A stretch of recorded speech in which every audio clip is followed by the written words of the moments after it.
Hello and welcome to this week's episode of A Mic on the Podium with me, Michael Seal. Today, I conduct a conversation with the first conductor to be born in Sri Lanka to appear on the podcast. He grew up and studied in Germany, where he entered the famous Kapellmeister system, working at 2 German theatres before becoming the music director of the Landestheater Salzburg in 2019. It's a great pleasure to welcome Leslie Suganandarajah. Here we go. I'm going to start with my opening thing. Leslie, it is lovely to meet you and to see you and to chat with you today. How are you? I'm great, and thank you for having me. And I'm just excited and very grateful to have this interview with you. It's a pleasure. I know because we were chatting before I pressed record that you're in between rehearsals of Rosenkavalier. How early or late in the process are you? Actually, it's the second week, and next week we start with orchestra rehearsals. So that means we just started actually today with the second act on stage, and it's going pretty well. Good. And yes, I'm very much enjoying. But I mean, it's a lot of things you have to think about and to organize, and also to make music. It's still a piece. Rosenkavalier. It's my first own production, and every time I look in the score, I get very humble, and I'm just hoping that I can trust my musicians, and I have a good feeling to let it go and not to be too afraid about everything. Well, as regular listeners will know, I need to go right back to the beginning and find out how you've ended up conducting Rosenkavalier in Germany with a German accent, but your surname is definitely not German. And how did music first come into your life? It's funny because when we arrived from Sri Lanka, I didn't have any contact with classical music, but there was a friend of our family who got in touch with us. She's actually a dentist, but she was doing music, not professional, but yes, as a hobby. Do you say hobby? Yeah, yes, as a hobby. Yes. And she wanted us to us means my brother and my sister and me to learn a classical musical instrument. And for me it was, I mean, we started with the chimes, this Glockenspiel, you call it, and this is the way I learned the notes. And then one came after. Then we played the recorder, and this is all her. She gave us lessons in that, and then I ended up with playing flute. And the real interesting thing is that she played so many instruments. She was playing violin, viola, cello, and she was we call in German Musikant. So she's doing a lot of things, and even though she's not doing it professionally, but I'm very grateful for having her, because she was very dedicated to help us and to give us lessons in music. I feel I have to ask because, as you said, or as I read, also you left Sri Lanka personally at the age of 2, but your parents are obviously Sri Lankan. You, through this lovely lady, the musicant, went into Western classical music at a very early age. But what were your parents listening to at home? What was music like on the stereo at home? So to be honest, it was just Tamil. Very music of the 60s and 70s. My parents, but my parents, especially my father, he was also interested in Western rock music. So he knew Santana, he knew Michael Jackson, and I remember once he was traveling, and then he came back and with a cassette of Michael Jackson's Dangerous album, and I was listening to it 24/7. Yeah. Yeah. And this is also music, but mainly it was, of course, Tamil music of the 60s, 70s. This is what my parents were listening to. You mentioned the flute, but going ahead, and I'm making a sweeping judgment here because you went into the Kapellmeister system, that that soon the piano and the organ had to be come quite a big thing in your life, because that is, your way into that system. When did you start playing the keyboard? Yeah, I mean, this dentist, this friend of us, she also played organ, and so she gave us she gave me some lessons in organ. But it was just it was not that big thing. It was just to learn and to the fingers, how to manage that. And then I just let it go, and then I concentrated on flute. And then I did sing a lot in chorus and choirs. Yeah. And then occasionally there was an opportunity to make a course for chorus conducting. And I just, a friend of mine and me, we just said, okay, come on, let's do it. And then we went there, and there was a teacher who realized that I'm somehow gifted in forming sound. That sounds a bit strange, but it is how it is. To form sounds with gestures and my hand. And then he said, "Why aren't you interested to make more, to go more deeper in the conducting thing?" And then I said, "Yeah, why not?" And then he said, "Okay, if you want to do conducting, then you have to learn piano." Yeah. And I was around 15 years old, and this was the moment where I said, "Okay, let's go for it." And then I started with piano, so quite late, but at least I knew how to I knew the keyboard already. Yeah. Yes. So, but then it was a very hard way, because I really had to focus on piano. I left the flute aside, and I just concentrated on piano. And so with 16, I decided to become a conductor. Actually, this is the moment where. But you had to do the hard yards, as they say in English, on the piano to get to that position. I mean, it's mentioned that you studied at the Hochschule für Musik und Theater in Hanover and the Musical Hochschule in Lübeck. But conducting first appears where you studied at the Musikhochschule Franz Liszt in Weimar. So before you get to Weimar and you were in Hanover and Lübeck, were you conducting choirs on the side? Were you starting to conduct orchestras on your own? And was anybody giving you, lessons or just advice? Yes.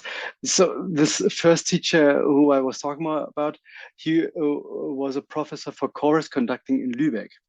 And this is why also I got into Lübeck. I mean, fortunately, there was a brilliant piano teacher for me. It was Jacques Amon, who I studied with in Lübeck. And beside that, I went to conducting lessons with this teacher whose name is Professor Gerd Müller-Lorenz. And there I was studying a lot. And unfortunately, my piano teacher, he realized that I always wanted to conduct, and piano was not that thing for me. He was a bit sad about that, and but he accepted it, and I tried to combine both things, and I'm very grateful to have studied piano with him, because that also developed me as a musician. Right. So I learned a lot of technique conducting, and also about music and everything in 5 years studying piano. And this was also for me, in my opinion and in my career, as you would say, it was very important to me to develop me as a musician, to develop myself as a musician before I started studying conducting properly in Weimar. Yeah, it's interesting because I can think of at least 2 episodes before where conductors have mentioned that their teachers really help them through. Their instrumental teachers really help them go where they wanted to go. I mean, right back near the beginning, Alpesh Chauhan was having cello lessons in Manchester with Eduardo Vassallo, but Eduardo knew that he wanted to be a conductor, not a cellist, and helped him. And much later on, I remember somebody said they were given lessons by Zachar Bron, the famous violin teacher, and they struck a deal. And if you get so far in this competition, I'll let you go and do conducting. Whereas I do also know of somebody who I've not interviewed for this, but who sort of had a teacher who put the block on it and said, no, I want you to become a viola player. Why are you conducting? It's terrible. And to have somebody there who at least understood where you wanted to go and was willing to help you musically, if nothing else, that's really important, isn't it? Yeah. In the end, it's about music making. And I mean, of course, I would not get famous because I'm not a pianist. I don't consider myself to be a pianist, and maybe this is also something a teacher always has in mind. I want to have someone be famous for being my student. Exactly. Yeah. This is what I can understand about this, but in the end. Also, my teacher, he was very proud of me, and he is very proud of me. I know that for being a musician, not a pianist. Yeah, absolutely. Yeah. So we make it to Weimar, and now you're studying conducting. Who did you study with in Weimar? I studied with Nicolas Pasquet and with Gunther Karlat and Anthony Bramell. He's a British conductor, Anthony Bramell. He was also in München at the Prinzregententheater now. Yeah. And were all three at the same time, or was it one after another? Yes, this is the thing. In Weimar, I don't know if you have interviewed one of my colleagues from Weimar. In Weimar, it's very good because the class is very, very big compared to other classes in Germany. But there are two main professors, and Gunther Karlat was there as a you cannot say he was emeritated already. Do you say emeritated? Yeah, and he was still teaching if the main professors had no time or something. And I'm very glad to have had him, because I've learned very, very much from Gunther Karlat, and I appreciate very much. Yeah. And I'm assuming that between them, they were covering stick technique, somebody more than the other, score study, another one more than the other. We were separating because the one professor is more dedicated to the opera repertoire, and the other one is more for the symphonic, but both do both, as it is with us conductors. But somehow we try to have them so that someone is the one is mainly for opera repertoire and the other for symphonic. Yeah.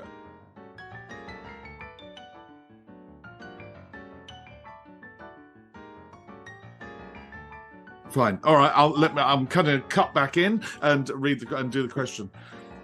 So while you're in Weimar, you take part in something called the Deutsche Dirigentenforum in 2011, which I know cropped up dozens of episodes ago. I cannot remember who it was who said they'd attended this. And it's quite an open and honest, a lot of feedback from players. Is that right? Am I remembering that well? And the players give you the advice, which frankly I think is brilliant, because I'm an ex-player. And you're getting it from the people who need good conductors. So what was it like? And how brutal or hard were they on you? Actually, I remembered it was never brutal. I mean, of course, it was, in a way, it was brutal, but I didn't have a bad experience that someone was very mean to me, or it was always very good, meant in a good way to improve us. And the scholarship is brilliant because you get in contact with different orchestras. You also introduce yourself to different orchestras. Maybe they remember you 5 years later and ask you for a small project.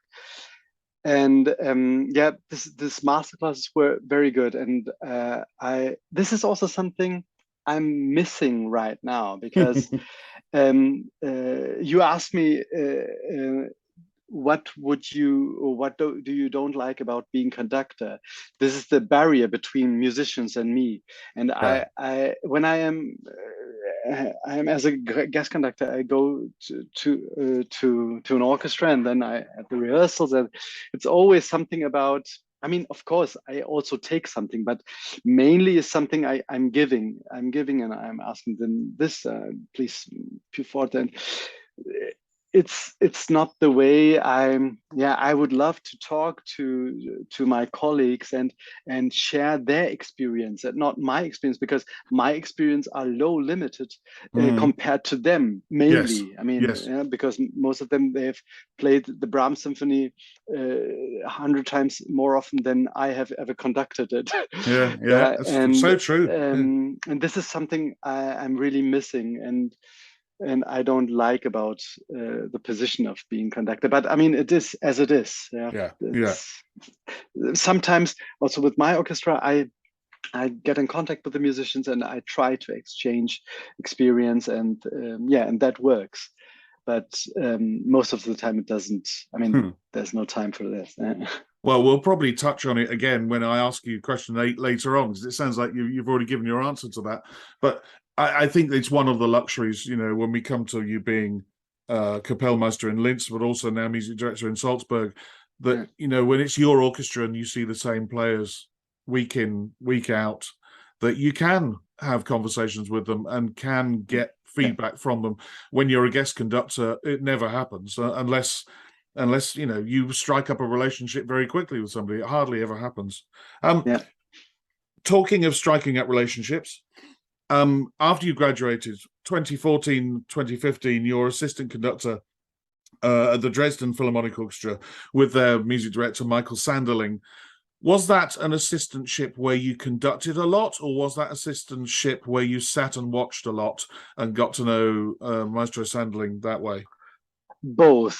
Yeah. I had three projects, but that was educational concerts. Yeah. And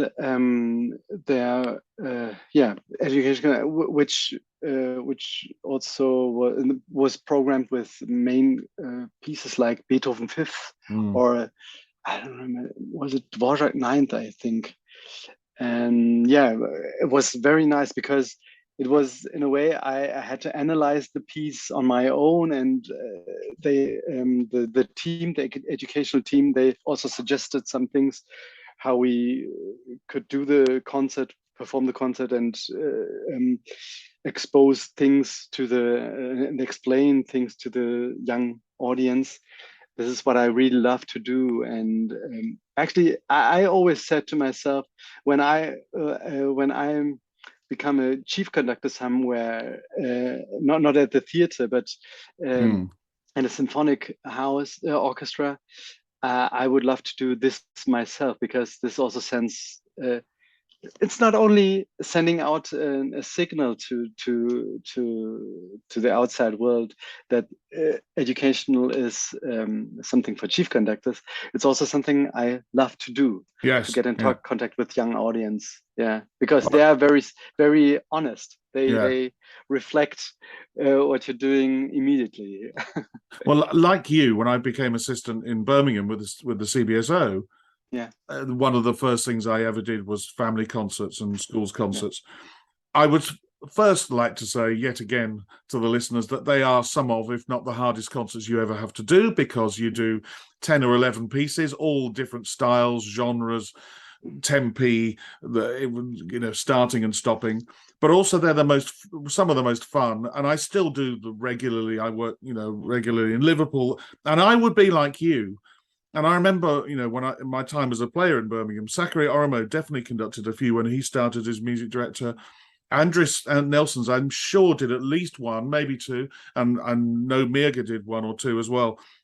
And I think it's very important that the music director does get involved and doesn't just leave it all to the assistant. That they should also see what the the education department or in the orchestra is trying to convey to the local population, to the local school kids, to try and get, further audiences, but also to educate. I think it's very important. I agree with you completely agree with you, which is good. But I still say they're one of the hardest things you ever have to do. Do you agree?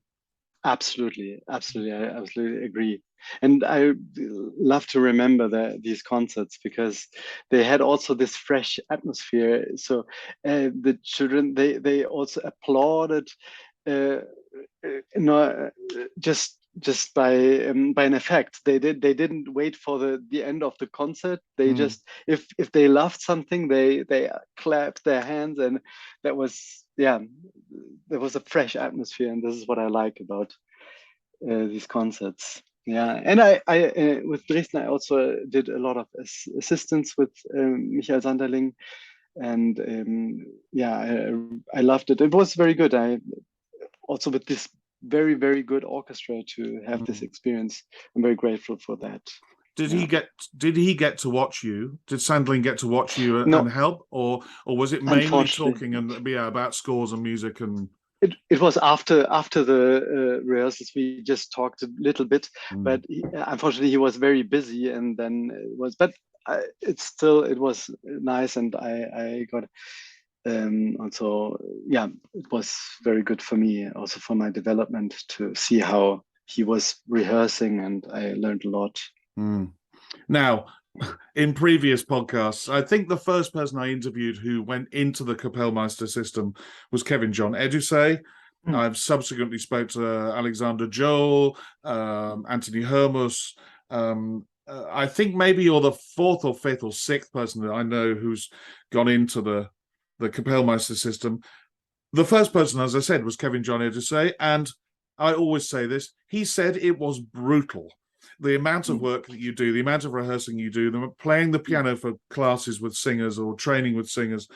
How did you find it? Because you spent 5 years at Theater Koblenz, eventually becoming first Kapellmeister, and then went on to do 3 more years as Kapellmeister at Landestheater in Linz. So that's 8 years. I mean, obviously, the higher up you get, the less the work becomes. But how did you initially find it? Yeah, in the beginning, to be honest, I was only the first 3 years. I was really playing a lot of piano. The first 3 years, because I was second Kapellmeister in Koblenz, and it was I was very lucky with my colleagues. We could help us. It was a small theater. It is a small theater, and my colleagues were very nice. And also my chief conductor, Enrico Delambois, he was a great mentor also for me, and he was always taking care of me when there was an evening where I had a performance that we could talk to each other, and we could organize that. In the morning, I didn't have to play any stage rehearsals or even solo rehearsals, and that's why I'm very lucky to have had that position. And the brutal thing about this is, I mean, you had 8 hours, actually 4 hours in the morning, 4 hours in the evening, where you had rehearsals. And in between, I remember I just came home. I was studying for the next. I mean, I also had to prepare conducting things. Yes, of course. And so even in the afternoon, and even after rehearsals in the evening, I was studying until midnight or later on, and then I had to wake up in the morning again. And then it was a very in that sense it was very brutal, but I'm grateful for that experience. And I really have to highlight that I really was in a very lucky position with my colleagues, that it was not as brutal as I would when I would have started as just as a solo repetiteur. Yes.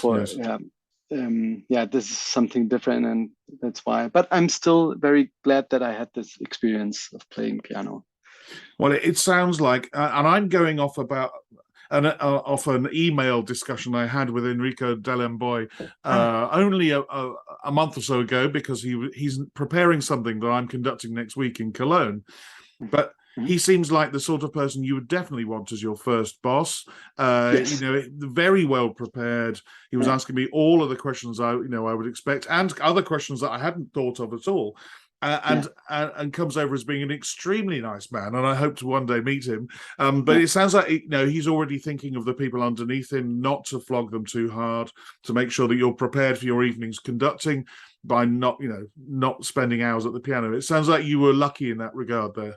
Absolutely. And Enrico, talk about Enrico, I mean, if you would hear this, he would be flattered, but he's really a musician through and through, and he is also a very wonderful colleague, because, as you say he always is aware of not putting people under pressure too much, but also to tell them, come on, you have to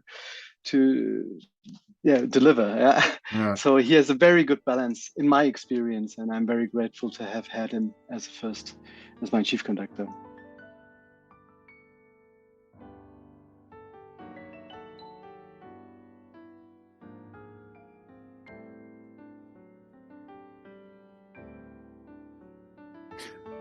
And so eventually, 2019, you become music director of the Landestheater Salzburg, which I'm thinking, I might be right, that you succeed after Mirga Gražinytė Tyla. Is that correct?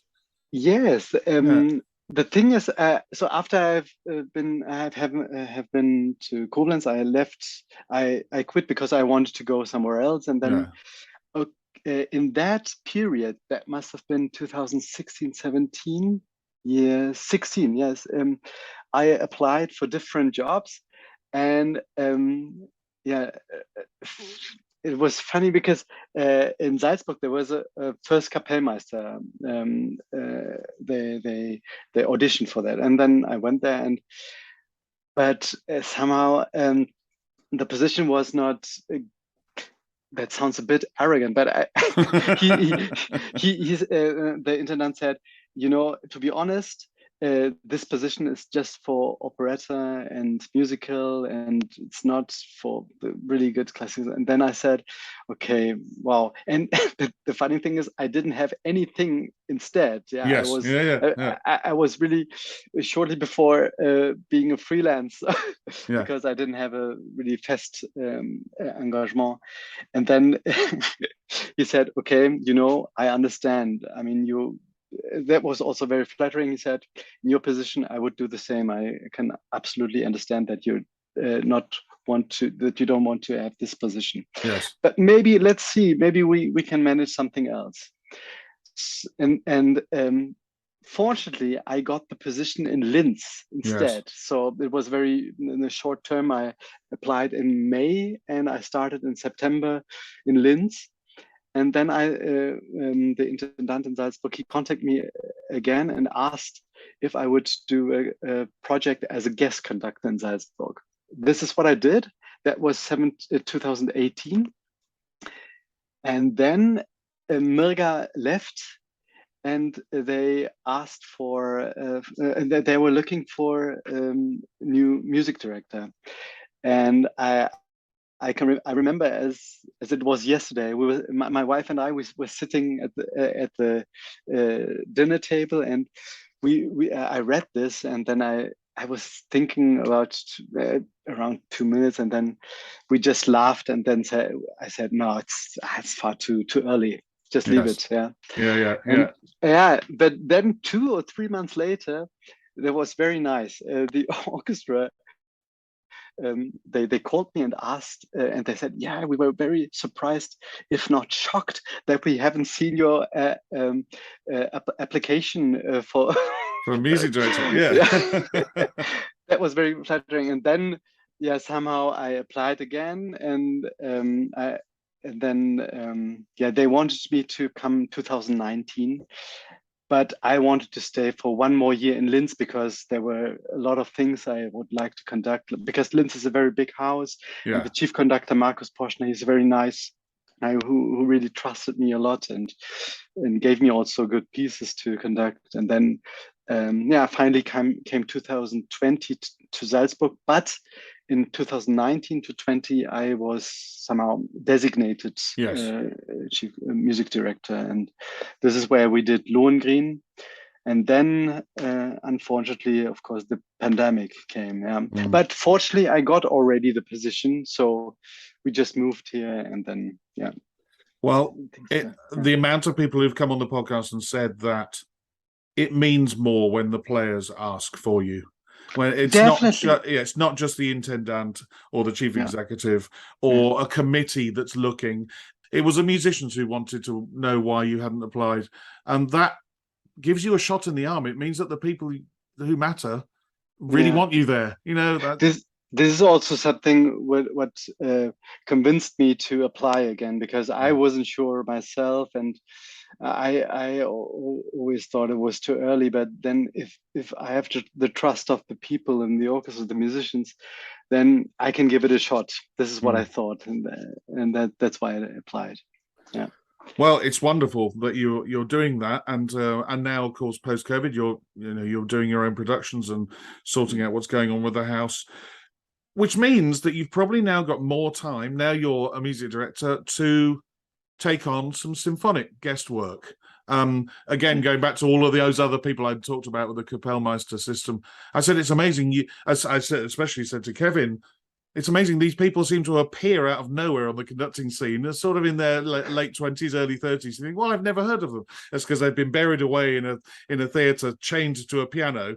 But come out and it means that you can now do more guest conducting in the symphonic world. So, what sort of percentage would you hope to do going forwards, looking ahead in an ideal world? Opera versus guesting, and maybe forming a relationship with a principal guest or even a music director of a symphony orchestra. What do you think, percentage-wise? Yeah, in that way, it's interesting how I wanted to be a conductor because of the symphonic repertoire, and somehow, luckily, because I got this assistance at the Staatsorchester Rheinische Philharmonie, I got more into the opera, and I dived into it, and I loved it. But before, I wasn't really aware about opera, or I always wanted to do symphonic, and I wanted to be very stubborn, only on that thing focused. But I really learned to love the opera, and I think there were also some time where I just wanted to do opera conducting, but now I always get more and more into the symphonic things, and that's why I'm not sure. If you ask me now, I would do 50-50. I would love to do 50-50, because opera conducting is something different than symphonic conducting. It starts with the projects. The projects last longer, and with working with the singers and also with the stage and the directors. It's something totally different when you work on symphonic projects. You have 1 week or 4 days, and you just focus on that program, and then you just deliver. And with the opera, it's something. I love the atmosphere and the Hauptprobe. I don't know, is it the rehearsal before the dress rehearsal, where everything comes together? That means costume, light, the mask, and also the statisterie and the and really it gives me goosebumps whenever we appear on the Hauptprobe. Everything comes together, and and there's also something you need a different way of spontaneous. You need to be spontaneous in a different way. Sometimes I conduct because the singer he needs a little more rest. You react spontaneously and in a different way than you would do in a symphonic concert. I mean, in the symphonic concert, you also need to be spontaneous, but it's something different. You will agree as a conductor, you know what I mean. Well, also in a run of, let's say, 6 or 7 opera performances, they're not going to be at the same health every night. They're not going to be in the same mood every night. If you do also me. Also you, exactly. I agree with you also. I'm not sure what we would call it in English. The rehearsal, the first rehearsal, when the staging, the costumes, that's when you feel, hey, it's just around the corner. You know, Yeah. the Sitzprobe is also exciting. So, and for those who don't know, dear listener, the Sitzprobe is the first time you get the orchestra and the singers and the chorus all in the same room together, but they're wearing civilian clothes. They're wearing their shorts, their t-shirts, their whatever they want to wear. But the Hauptprobe is when, you know, people are now wearing their costumes, the staging is there. And that's when you start getting the goosebumps. I've done the opera twice. I did Il Trittico and also La Vie Parisienne, Offenbach. And yeah, it is an exciting day. And, you know, I sort of bounced in ready for it to start. And, yeah, I agree with you. I mean, I've barely done the opera and I love the 2 times that I did it. Yeah, it's very exciting. But you're right.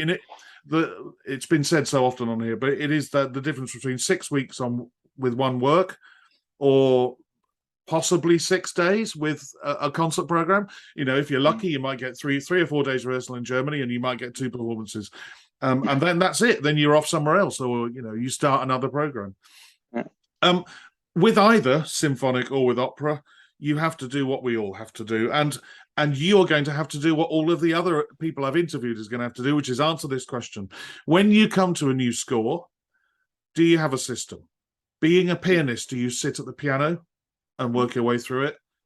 Do you start from the beginning and work your way to the end, or do you look bigger and go smaller and smaller? And for the geeks and for me especially, are you a scribbler of things in your scores? Are you red, blue, black, highlighter pens? You know, how do you do it? You're smiling, grinning, and pointing at me as if to say, yeah, you've hit the nail on the head. So tell us about your colors, and also if you use a piano or just use your inner ear. Yeah. Actually, I believe in everything. Everything. What helps me is to learn and to grasp the score helps me. First of all, the operas, I always start, of course, with the piano score. I just look through, play some pieces and stuffs, and then I'm really, you know, I have a lot of pens on my. Yeah, if I could move the camera, I would. Yeah. But I'm sitting right next to my work desk, and it's just covered in pencils, shavings from erasers. I mean, it's all over the floor. It's, you know, exactly. Yeah. This is how I work. So this is also to give me a structure. So who is singing? Which instruments are in that act or in that movement? And so I first of all I organize, and then I try to read a lot about things like if I, of course, I read the libretto or the original things, and then I if it's an opera which is already recorded, I try to listen to very old recordings to see how it developed. Of course, I also listen to new recordings, but if there's no recording, I try to sing the lines, and it's a long way. And to be honest, the first time I really realize how it really sounds is in the OR, because then I can hear so many different things, but the brain is very fast, and you know, as soon as you have structured your score, and people say you draw in your score, and this is also, I'm fine with it. I'm honest, as long as it helps me. It will help the musicians, and if it helps the musicians, it helps the music. And this is what I'm really not. I'm fine with that. I'm the same as you. I'm not ashamed that I draw. Yeah, I'm not ashamed of that. Red, blue. I have arrows going in various directions. I write historical notes about, you know, performances I might have heard, or what happened here in the original performance, or all sorts of things I write in. It helps me learn it, which means that I'm better prepared to then, you know, conduct the orchestra and either teach it to them or, you know, form it together with them.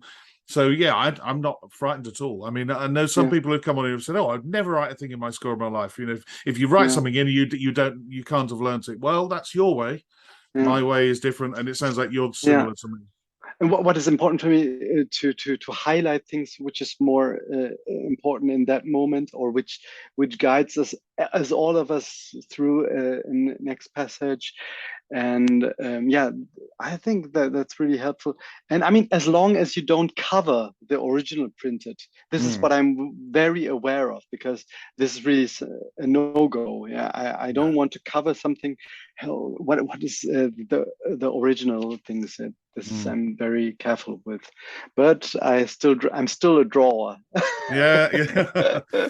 And I'm glad also that you're one of many who've said that they listen to recordings. And I think for a long time, it was considered a no-no. Oh, you should form your own opinion and hear it in your own head. No. But how stupid you would be to not listen to, if Strauss has conducted one of his own operas, why would you not listen to it? The same with Benjamin Britten's recorded his own operas. Why would you not listen to it? I think you'd be stupid not to. Absolutely. What you must not do is ever just copy. But I always say to myself, I know when I've got an interpretation in my head when I'm listening to something and go, yeah, I love this. And then a conductor will do something and I go, oh my God, I would never do that. And you've formed your ideas. And I think you'd be stupid not to, but then, you've got to be careful. And always listen to recordings with the score and be very critical about what happens. And this is how. So it's a very productive listening, productive way of listening to recordings, because not everything. Yeah, I mean, sometimes things happen which is not in the score, and then sometimes I just realize I just do a big question mark, because the third recording does the same, and then I start wondering, why is it? And then I check the orchestra material. Otherwise, I would really run into an open knife. Yes. And I mean, this is what I mean. Everything helps as long as everything in a different way. I sing, I play the piano, I structure, I draw, I listen. This is everything what I do. Even working with singers helps me also, again, to learn a score. Yeah. Absolutely, yeah. Well, they'll teach you, but then there are also times when you have to teach them.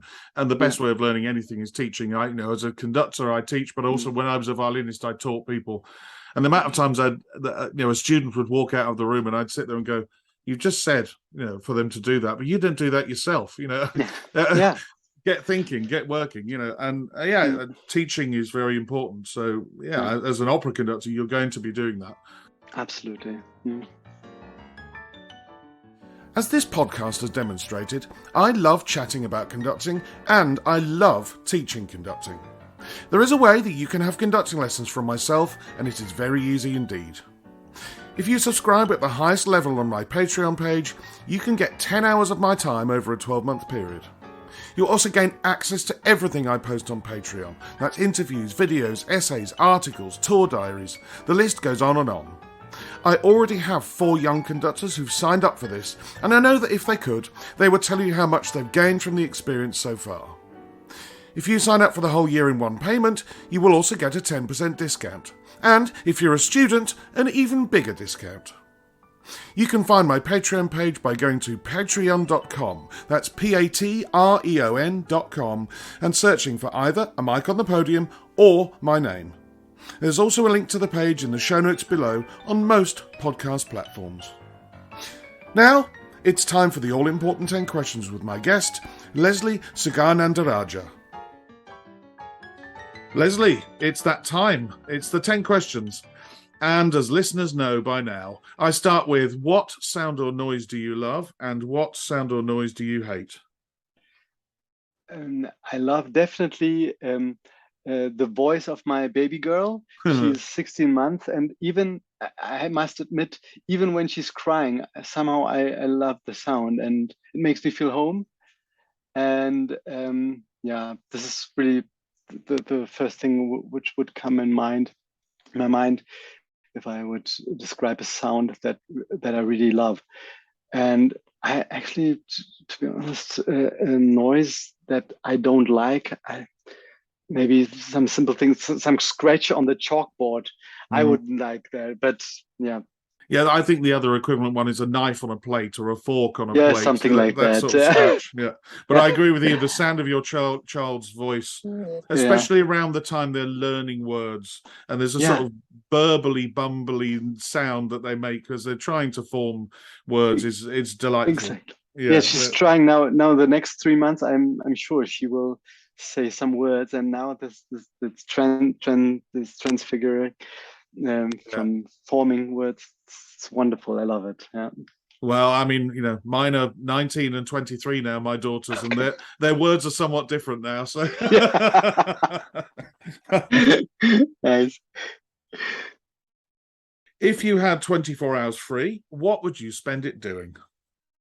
Definitely spending my time with the family, with my wife Yeah, and my children, with my child. yeah, My child. I just have one child. I definitely would yeah. take that time. Well, it's important because we are away a lot. Whether even I don't know where if you live in Salzburg where your job is. Even then, you're spending most of the day in the opera house, Yeah. and you're going to miss bath times. You're going to miss bedtimes. And I know I did because at the time when my kids were the same age as your daughter, Mm. I had two jobs. I was conducting and I was playing the violin in the CBSO. So, I was spending a lot of time away. And, I feel like I probably missed too much of their growing up. So, yeah, absolutely. Very important and a very good answer. Number 4. Who would be a favorite conductor or conductors of yesteryear? Definitely, it would be Cliver and Abado. But even the older generation, I would say Rudolf Kempe, someone I really Ooh, appreciate very much. And I mean, of course, Maris Janssons, unfortunately, is already yesteryear. yes. Maris Janssons is definitely someone I really adore Mm. about being a musician, not conducting in a way, but how he is a musician and his attitude towards music is something that inspires me very much. See, Rudolf Kempe's name has not come up very much, whereas I love his recordings. There's Yeah. lots. I've got lots of, if not all of his recordings of Richard Strauss. Yeah, and the stuff I've seen of him on YouTube, I really like his technique and the way he conducted. And it's just a name that's not cropped up. Funnily enough, Abado's cropped up quite a lot, and Carlos Yeah. Kleiber is winning hands down more than anybody else. Yeah. I assumed you meant Carlos rather than Eric, Yeah. but yeah, Kempe doesn't appear that often as an Yeah. answer. But somehow I discovered that sometimes I was always asking my teacher, so what is right, what is wrong? And a very good answer my former mentor Enrico Danamora he said, and it always comes to my mind: there are no problems, there are just solutions we have to do. Only solution. There's no wrong and right, but there's solutions. This is Yes. what I really like about this positivity in this answer. And with Rudolf Kempe is something, everything seems to be right he's doing. I mean, if you read the scores and listen to the recordings, it seems correct. Yeah. It's also something I also discovered with Bernhard Haitink. Also, Yes. it seems to be correct, and you don't know why. It is correct, it seems, and this is some magical thing. I don't know. Maybe, yeah, but yeah, it's strange. This is what I really adore about Rudolf Kempe. It's a sad fact that when I started this podcast, that Bernhard Haitink could have been one of the answers to question 5, which is who would be your favorite current conductor. Of course, now he's an answer to question 4. But I wonder who is an answer from you for question 5. Who would be your favorite current conductor or conductors? Yeah. I definitely love Paavo Järvi at the moment because of his interpretation about Beethoven and Schumann. I just recently discovered, and I was, when I heard it the first time, I was, what's this? And it was really this rough sound, and yeah, it seemed also right to me. And Andres Nelson's I like very much. Also his attitude towards music. But hard question, because there's some repertoire I like that conductor more and that conductor more. But I think, yeah, yeah, I think Järvi and Nelsons are right now the conductors which I like very much because of their attitude and music. Yeah. Perfectly good answers. I mean, I played for Paavo Järvi when he was principal guest conductor in Birmingham, Yeah. but that was a long time ago. The music director when I retired was Andrews Nelsons, and his attitude, as you say, towards music is amazing. I remember him saying to me, I wanted, because I was assistant conductor when he started, I wanted him to see me conduct, and he came to watch me rehearse. And it was the music the orchestra didn't know, and I spent a lot of time doing ensemble things, boring things, rhythm things, checking notes. And I saw him afterwards, and he sat me down and he said, "Yes, you can conduct." He said, "Tell me, when are you going to talk about the music?" It was straight away. He wanted to talk about the music, and always, that whatever you do serves the music. And it's almost like childlike enthusiasm he has for it. Sometimes he can get completely carried away with it all. But yeah, it's everything to do with the music. And I learned that lesson from him. I mean, as it happened, that rehearsal had to be the way it was because of the repertoire we were playing. But he was right, absolutely right. When are you going to talk about the music? So yeah, brilliant choices. Question 6, and it's one of my favorite questions because I hardly ever have the same answer. What is the hardest work you've ever conducted? Technically, I think it was maybe Sacre du Printemps, because it was not my production, but it was the production of my chief conductor in Linz, and I had to jump in or just go for the performance and do it. I mean, it would be something different if I would have had the rehearsals with the orchestra. That would definitely something different. But in that moment, it was the hardest piece that I technically conducted. But for my own production, was an opera production that was Penthesilea by Ottmar Schöck. And it was a brilliant production, which where we had the director Peter Konvichny, because the orchestra was behind the stage, but two pianos in the orchestra, they were on stage behind me, as well as the singers and the chorus. And I mean, it's really, you have to know the piece very, very, very good. And I only had to, it was just one side communication, because I had the monitors and I had to give the cues into the camera. Okay, I think technically that was the hardest piece.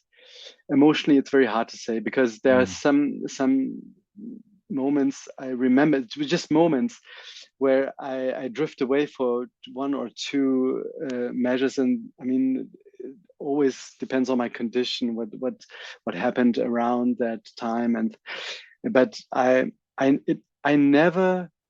I can say that I never drifted that far away that I destroyed the performance. I'm very glad about that, because this is something we always have to be aware of. My my teacher always said, you have to make the audience cry, don't cry yourself. So, and this is something I remember, when of course it gives me some moments, it carries you away. And I remember when we did Elektra in Linz, there was some 2 bars I was drifting away, and then I said, come on, Leslie, be professional. You have to, the musicians rely on you, please stay there. And then this is something, emotionally, this, and always there are very tempting moments which we have to resist. Where you can get carried away. I'm gonna linger on your middle answer, because both times I conducted opera, I was in that situation where everybody was actually physically behind me, and the only contact I had was through a camera, and the singers were looking at the monitor.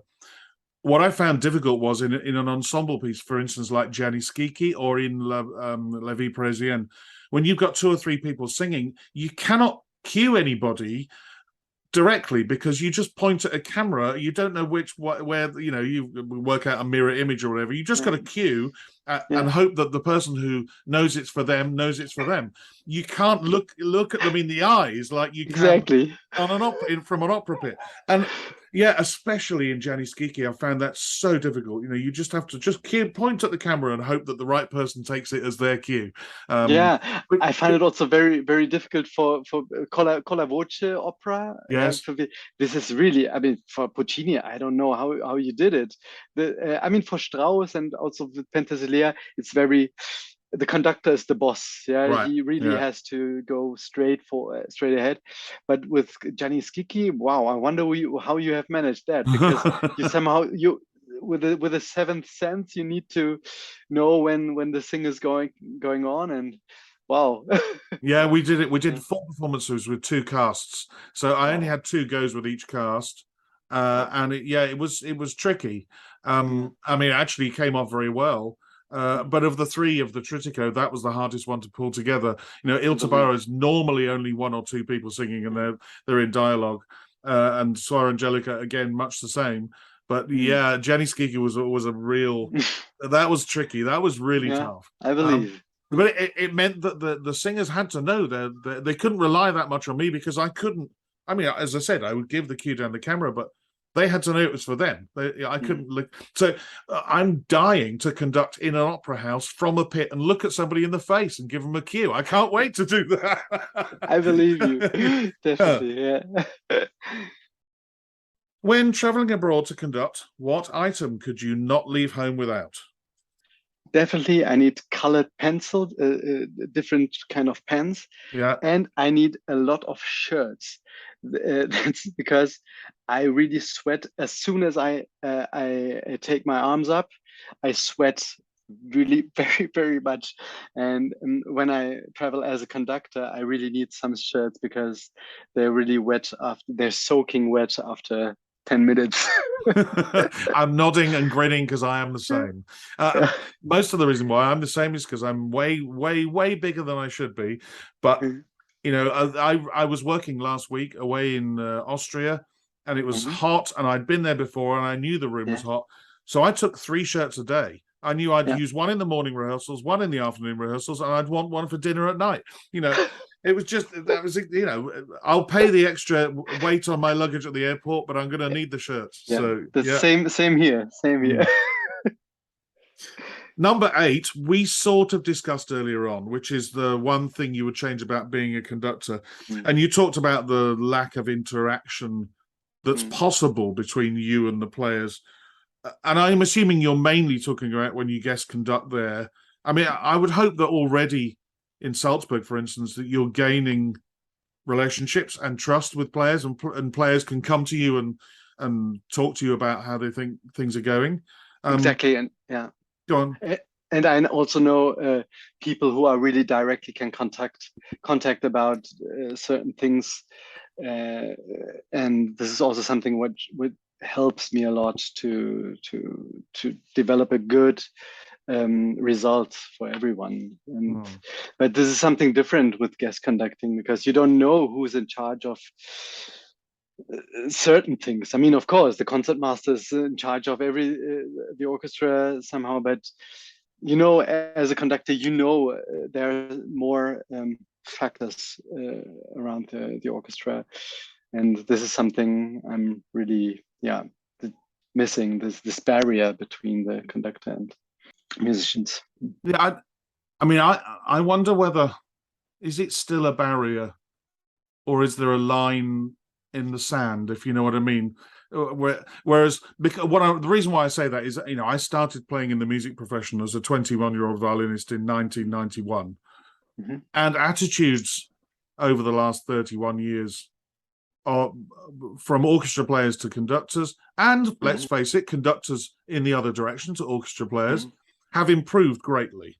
I think there has to be a line somewhere between, because obviously you have to turn around and say, I'm sorry, you're rushing, or could that be flatter or sharper, or there has to be some sort of line drawn somewhere. But I don't think it's quite the barrier it was. I put it that way. Yeah. I think some orchestras still would like there to be a barrier. I think some orchestras are much more aggressive towards their guest conductors than others are. But I would say that it's got a lot better. I'm trying to make you smile. Lucky you've joined at a better time than maybe I did when I was 21. But when I was 21, people were quite horrible to guest conductors occasionally. So I believe. Yeah, but no, you're right. When we go and guest conduct, it's tough. Yeah. I mean, the people are friendly, but it's somehow strange to search for, or it's somehow a level you have to jump over to go to someone and can we talk about this? I mean, if there's a clarinet solo, I go directly to the musician and say, please, let's talk about the solo. I would like to, what do you think? And there's some communication and exchange between the musician and me. And this is something, of course, I try to face, and I go very offensive to the musicians. But generally, it's still hard to, let's say, put it that way.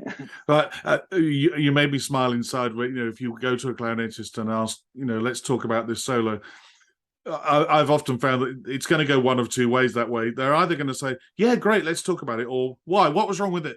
If you say, let's talk about the solo, and you get why, what was wrong with it, then you think, oh, okay, I've only just come to talk about it, and I want to know what your feeling is about it.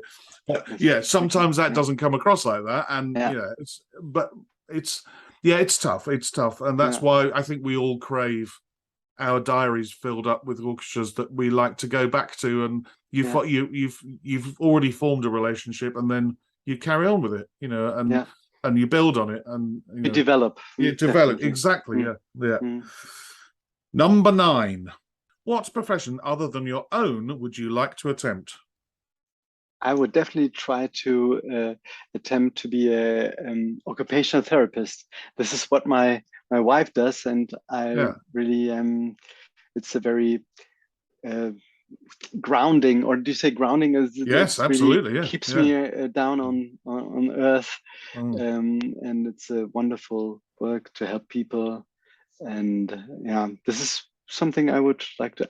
I don't say that I would do it as good as my wife does, but I would try to. I've never asked the question because it's too personal, but you've just mentioned that but she's not a musician, I'm assuming. No, she's occupational therapist. But what I mean by that is, my wife is not a musician, and I come home and she asks me how my day's gone, and I've probably got between 5 and 10 minutes before it's right. You need to put the bins out, or could you load the dishwasher, please, or whatever it is, and as you say, you're back down to earth and grounded, back down to the normality of human existence, rather than the place we often float above the clouds if you've been in a wonderful performance, or you've been struggling with something. I don't mean that. I mean, it's very important what we are doing in our absolutely profession. But that is something which is really taking us down on earth, that people are struggling to move their little finger. And then if they achieve to move their fingers, it's really a success. You have to appreciate that. And this is something I really, it helps me a lot.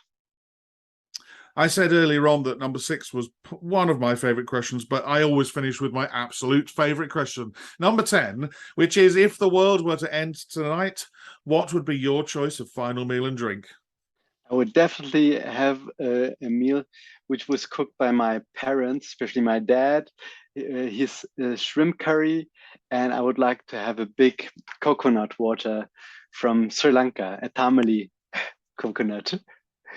Oh, a shrimp curry. Oh, you've got me salivating and drooling. Sri Lankan curries are known to be hotter than Indian. Am I right about that? Definitely, yeah. And tastier, to be honest. Well, I love the absolute no shame about being biased about your food. That's wonderful. And wonderful it's been. I've really enjoyed chatting to you, Leslie, over the last hour or Same so. here. And I hope very much, maybe not over a Sri Lankan curry, because I can't take my chili heat that much, but when we can meet over a curry and a beer and a coconut water in the future. Thank you. I'd love to. Thank you for having me. It was a great time. Thank you. A Mic on the Podium was devised and produced by Michael Seal, with music by Ben Dawson. Next time, I chat with a conductor who also classes himself as a composer and an arranger. He's probably best known for his work conducting film music, working with orchestras all across Southeast Asia, the United States of America, and his native Australia. He also stars in a superb podcast all about film music. But until then, bye-bye.